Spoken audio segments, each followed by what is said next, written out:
నమస్కారం. హత్యలు జరగకూడదు. హత్యలు ఎవరు చేసినా తప్పే, చేయించినా కూడా తప్పే. నిందితులకి కఠిన శిక్ష పడాల్సిందే. అమాయకుల్ని దోషులుగా చిత్రీకరిస్తూ, మానసికంగా కృంగతీస్తూ, ఆర్థికంగా కృంగతీస్తూ సంఘంలో పరువు తీసేటువంటి వాళ్ళని మాత్రం వదిలిపెట్టకూడదు. అది పూర్తిగా వైఎస్ వివేకానందరెడ్డి గారి కేసుల్లో తీసుకోవలసిన చర్యలు ఇవి. న్యాయస్థానాలకి, న్యాయమూర్తులకి మనం సూచించకూడదు, మనం చెప్పకూడదు. నిన్న కవిత కేసులో, ఎమ్మెల్సీ కవిత కేసులో జడ్జి గారు అన్నారు, కోర్టు అనుమతి లేకుండా మీరు ఎలా మీడియాతో మాట్లాడుతున్నారు అని చెప్పి ప్రశ్నించారు. మీడియాతో మాట్లాడడం ఏంటి?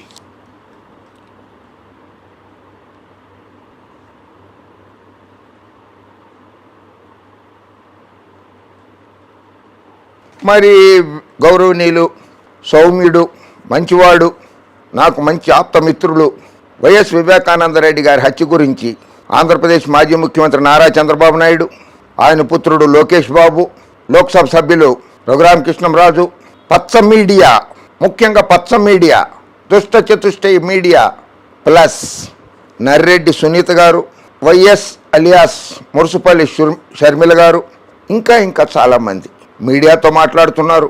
ఇది ఎలా అనిపిస్తుందంటే న్యాయస్థానాల మీద ఒత్తిడి తీసుకొస్తున్నారు, దర్యాప్తు సంస్థల మీద ఒత్తిడి వస్తున్నట్లుగానే కనపడుతుంది. డైరెక్ట్గా వైఎస్ అవినాష్ రెడ్డి హత్య చేశాడన్నట్లుగా ప్రతిబింబిస్తున్నారు. ప్రజల్లో ఒక అపోహను కలిగిచ్చేస్తున్నారు. వైఎస్ అవినాష్ రెడ్డి ఎందుకు చంపుతాడు? ఆయనకి ఏం అవసరము? ఆయన రెండోసారి లోక్సభకి కడప నుంచి పోటీ చేస్తున్నారు. ఆయనకు మద్దతుగా వివేకానందరెడ్డి గారు ప్రచారం చేస్తూనే ఉన్నారు. ఆయన ఎందుకు చేస్తారు? నిన్న వివేక హత్య రోజు అవినాష్ ఎవరికి ఫోన్ చేశారో తేలాలి. సాక్షి చైర్పర్సన్ను విజయసాయి రెడ్డిని విచారించరా? వివేక హత్య రోజు అవినాష్ ఎవరికి ఫోన్ చేశారో తేలాలి.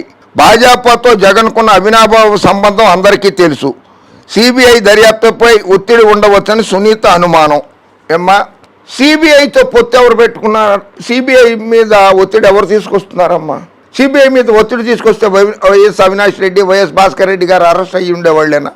చెప్పమ్మా, ఒక చిన్న లాజిక్ ఆన్సర్ చెప్పు. జగన్మోహన్ రెడ్డి గారే కనుక సిబిఐ మీద ఒత్తిడి తీసుకొచ్చిన, ప్రధానమంత్రి గారి మీద దగ్గరికి వెళ్ళి కలిసినప్పుడల్లా కానీ, హోంమంత్రి అమిత్ షా గారిని కలిసినప్పుడు కానీ అసలు వివేకానంద రెడ్డి గారి హత్య గురించి ప్రస్తావించకుండానే రాష్ట్రానికి రావాల్సిన నిధుల గురించి, రాష్ట్రాభివృద్ధి గురించి, రాష్ట్ర సంక్షేమ పథకాలు అమలు చేయడం కోసం కావలసిన నిధుల గురించి మాట్లాడారే తప్ప వైఎస్ వివేకానంద రెడ్డి గారి హత్య గురించి ఎప్పుడూ మాట్లాడలేదు.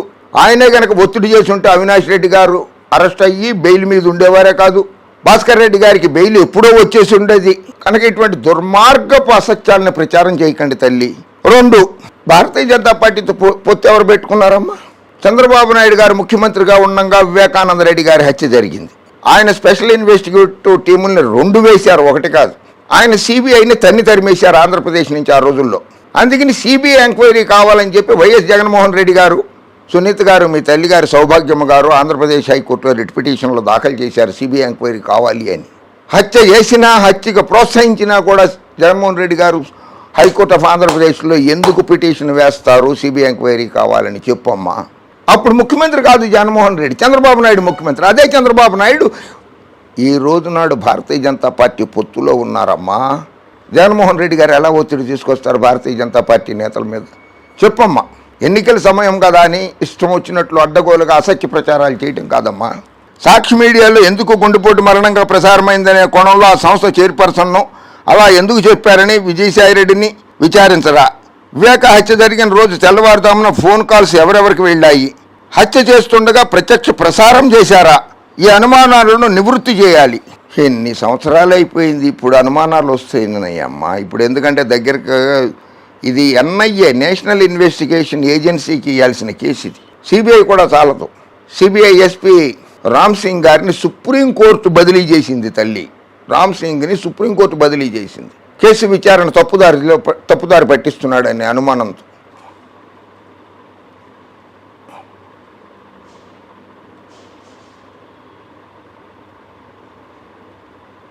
మీడియానే న్యాయస్థానంగా మారిపోయి పచ్చ మీడియా, అందులో ముఖ్యంగా చంద్రజ్యోతి, సిబిఎన్ ఛానల్ అది ఆనాడు ఆచార్యపర్సన్లు కూడా అమ్మహ టీవీ ఛానల్ వాళ్ళు, 5 ఛానల్ వాళ్ళు, ఆచార్యమన్లని, అందులో యాంకర్లని, ఆ మేనేజింగ్ డైరెక్టర్లని అందరినీ కూడా సాక్షులుగా చేర్చమ్మా, వాళ్ళని కూడా పిలవాలి.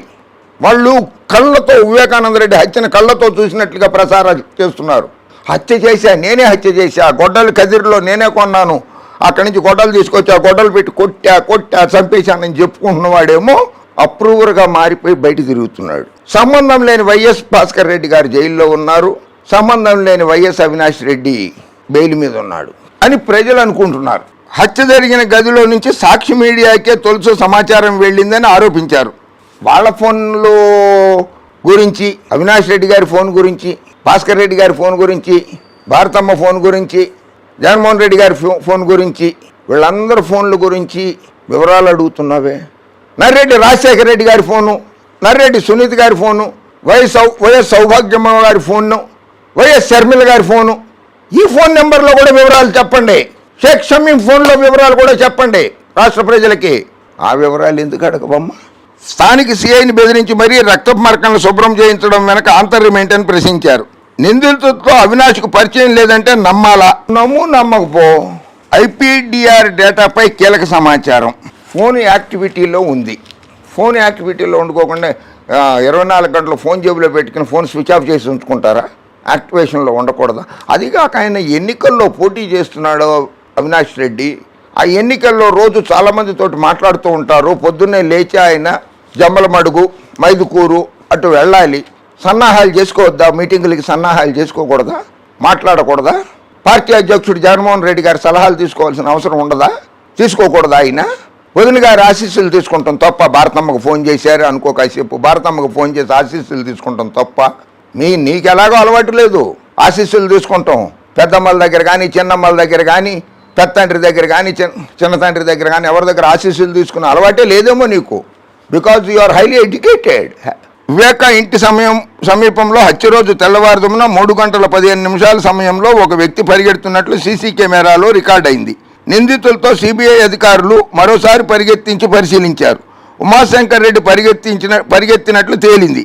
ఇది పులివెందులలో వివేక ఇంటి నుంచి అవినాష్ రెడ్డి ఇంటి వైపుకు పరిగెత్తినట్లు సిబిఐ దర్యాప్తులో వెల్లడైంది.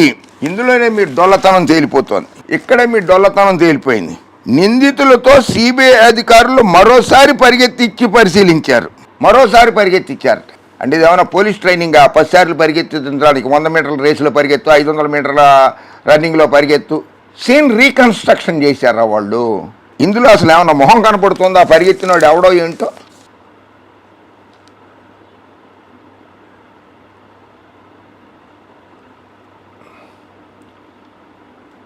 వివేక హత్య వెనుక భార్య కుమార్తె పాత్ర.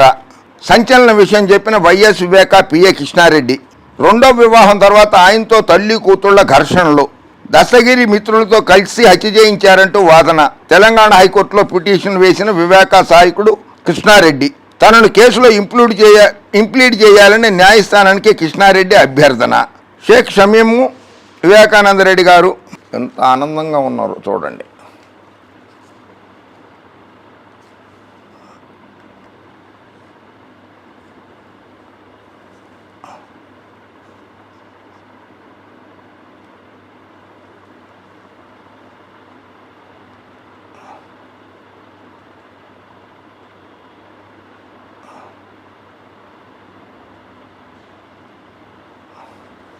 సిబిఐకి విచారణ వక్రదారి పట్టిందనడానికి నిదర్శనం.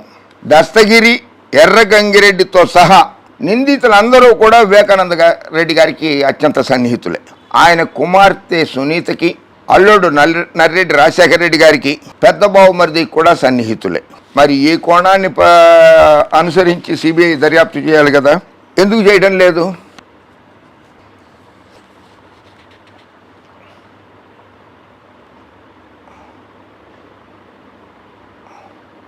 పాపం ఎంత దారుణంగా పడిపోయారు చూడండి, హత్య చేశారు ఆయన్ని.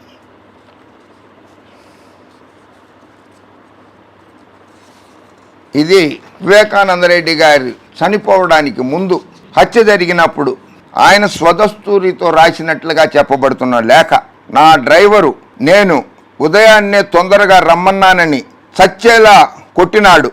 చాలా కోప్పడినాను, వేళకు రాలేదని కోప్పడినాను. డ్రైవర్ ప్రసాద్ను వదిలిపెట్టద్దు, డ్రైవర్ను వదిలిపెట్టద్దు. ఇట్లు వివేకానంద రెడ్డి.